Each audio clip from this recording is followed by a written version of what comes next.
Bonjour à toutes et à tous, bienvenue dans cette nouvelle édition de À l'affiche à Cannes avec nos invités aujourd'hui, Catherine Corsini et Marina Foïs. Merci à toutes les deux d'être avec nous. Vous êtes ici pour présenter La Fracture qui est en compétition officielle. Le film raconte la rencontre entre des gilets jaunes et un couple de femmes, des bourgeoises qui ont une certaine sympathie pour la cause mais qui ne sont pas vraiment concernées. Cette rencontre, elle se fait à l'hôpital. On est au service des urgences pendant le mouvement des Gilets jaunes avec des blessures importantes pour les manifestants. Justement, Catherine Corsini, je voulais vous demander qu'est-ce qui, parmi le mouvement des Gilets jaunes, parmi les événements qui se sont passés à ce moment-là, a retenu votre attention? Est-ce qu'il y a eu un déclic particulier, un moment précis? Il y en a eu plein parce que le film, c'est vraiment moi qui tombe et qui me retrouve à l'hôpital au tout début du mouvement des Gilets jaunes, parce que c'est l'acte 1, 1er décembre 2018. Et ensuite, le temps que j'écrive, ça a pris un an et demi. Donc j'ai pu écrire mon film en étant ponctué par plein de choses de l'actualité, notamment quand les Gilets jaunes, on a eu cet épisode où on nous a dit qu'ils avaient essayé d'envahir un hôpital, où Castaner a pris sa grosse voix en disant, voilà, des manifestants ont voulu rentrer dans un hôpital, etc. Et c'était, en fait, ils avaient été pourchassés par les flics, ils ne sont pas rentrés dans l'hôpital. On a après vu les images. Donc ça a donné lieu à la séquence où moi, à l'inverse, je ne reproduis pas la réalité, je la transforme, je la travestis et j'en joue, même si au départ elle compte. Mais on voit effectivement l'inverse, que les infirmiers et le médecin ouvrent les portes de l'hôpital pour laisser traverser les manifestants. Et en plus, ça se passe la nuit, donc il y a quand même un côté assez allégorique, parce que c'est comme une espèce de nuit comme ça, un peu folle, où il y a beaucoup de choses qui se passent, mais c'est vraiment de la fiction avec...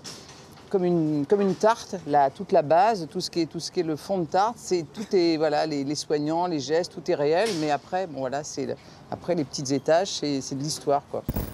Le tramadol, ça vous a rien fait? Elle a eu du tramadol? Oui, madame, à l'admission. Tout est dans le dossier médical. Vous aurez pas plutôt un petit peu de la maline, qui a un peu d'opium dedans? Je préfère... C'est pas un self-service ici, madame. On peut rien vous donner avant 1 heure, ça risque d'être dangereux. T'as eu du tramadol? Patricia, tu me l'amènes à la radio, s'il te plaît? Tu me mens et tu fais des cocktails qui sont... Pardon, excuse-moi.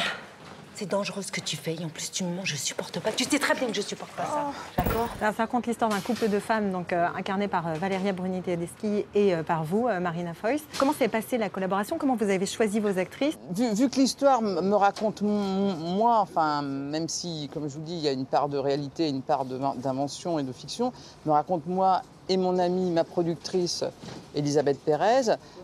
Cette nuit aux urgences, on a cherché à qui pouvait nous incarner, mais aussi déborder un peu ce qu'on aime. Et Et Elisabeth et moi, on avait beaucoup d'amitié pour Marina depuis longtemps. Et après, on a cherché et c'est arrivé. Je veux dire, on a eu une micro-hésitation avec une autre actrice, mais après, sur Valéria, c'est vraiment sur le tournage qu'on s'est dit que ça allait marcher.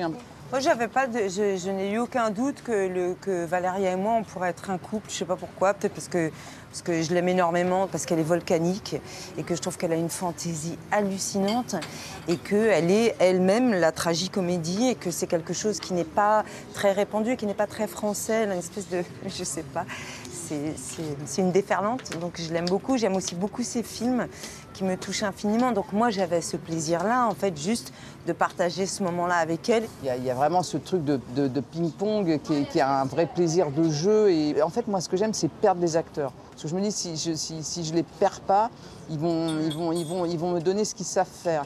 Mais comme je ne sais pas faire autrement, je les épuise. Et dans l'épuisement, je trouve quelque chose.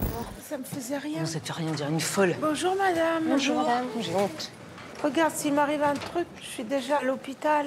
Tu sais quoi, t'es bien à l'hôpital, tu veux y rester à l'hôpital, et bien reste-y. Et ne compte pas sur moi, ne m'appelle plus au secours, je m'en vais. On est avec Corsini, quand même. Il y a un truc que j'aime bien dans son cinéma pour les acteurs et les actrices, c'est toujours des personnages qui sont quand même assez musclés. C'est forcément des endroits de plaisir pour les acteurs. J'aimais le sujet du film, évidemment. C'est quand même dingue d'avoir écrit sur l'hôpital qui étouffe avant la crise du Covid, c'est-à-dire de se retrouver dans une résonance. On ne verra pas le film comme on l'aurait vu sans le Covid. Je parle pour le public au sens large. Et puis après, pour moi, le personnage, il est très intéressant.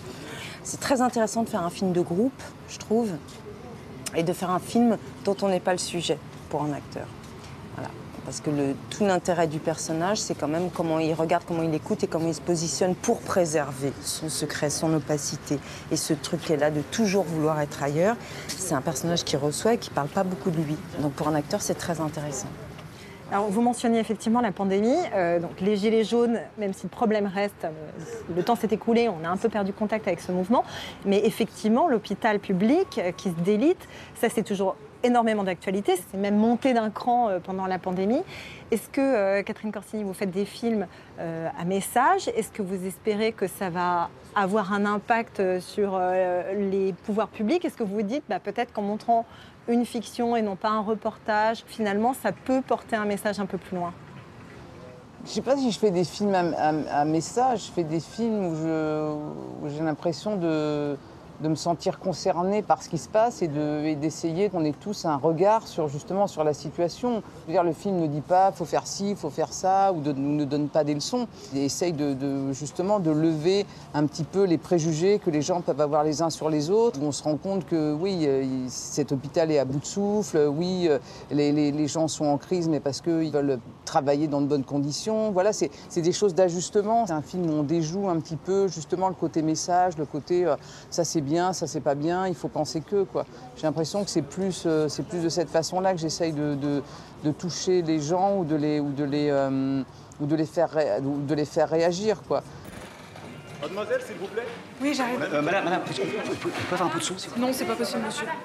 Il y a Macron qui va parler, j'ai envie d'entendre, c'est tout. Je vous ai dit non. Vous n'allez pas nous obliger à écouter Macron. Attends, ça vous intéresse pas, vous, de savoir ce qu'il a à dire? Mais on sait ce qu'il va dire, qu'il fait ce qu'il faut pour le pays. Allez, allez, allez. On est à Cannes, c'est le monde des paillettes, du cinéma, des stars.